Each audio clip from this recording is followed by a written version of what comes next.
Look at these trees.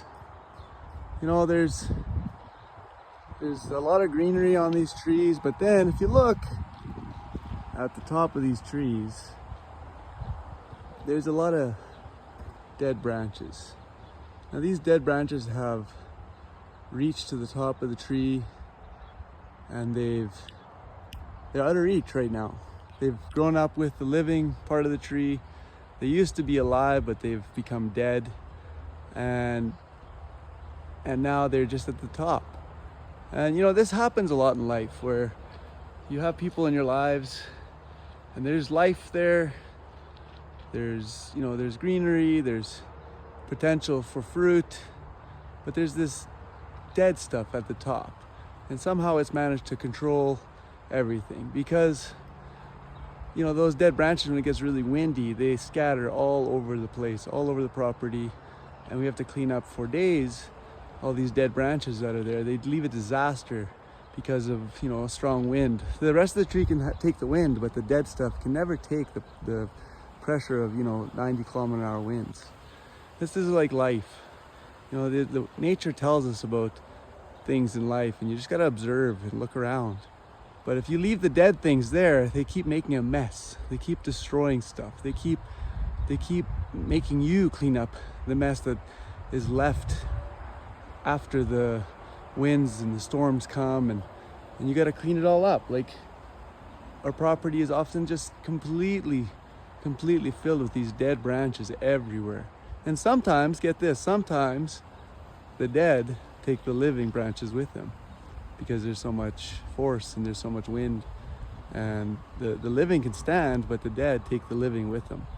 And, you know, this is what happens when you have people in your lives who constantly are, you know, they're dead inside. They don't follow the Lord wholeheartedly. They don't serve God and honor Him in all their ways, and they're vile people, and they're destructive in every single way. That's them up there.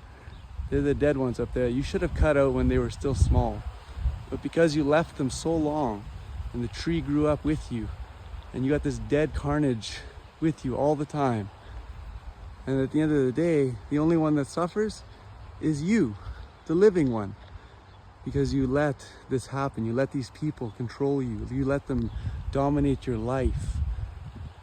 And unfortunately now, most of these trees that are dead on top, this is what has to happen. The entire tree is coming down. I bought a chainsaw, and a lot of these trees are going to come down completely, because you can't leave it anymore. They're too dangerous. They can hurt your vehicles. They can fall on top of children, and they just do so much damage.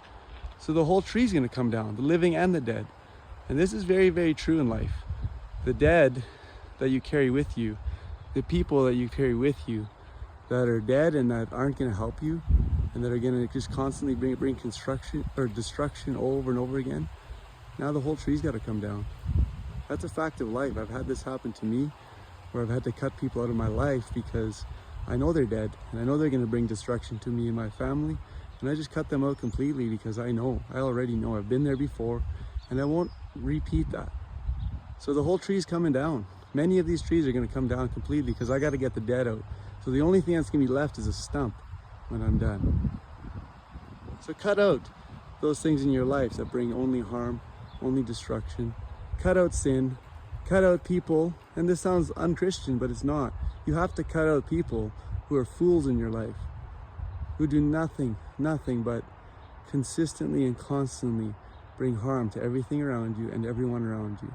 You can't keep them around. You can't participate with the sins of others. You'll be contaminated by them. Anyways, that's my rant for today.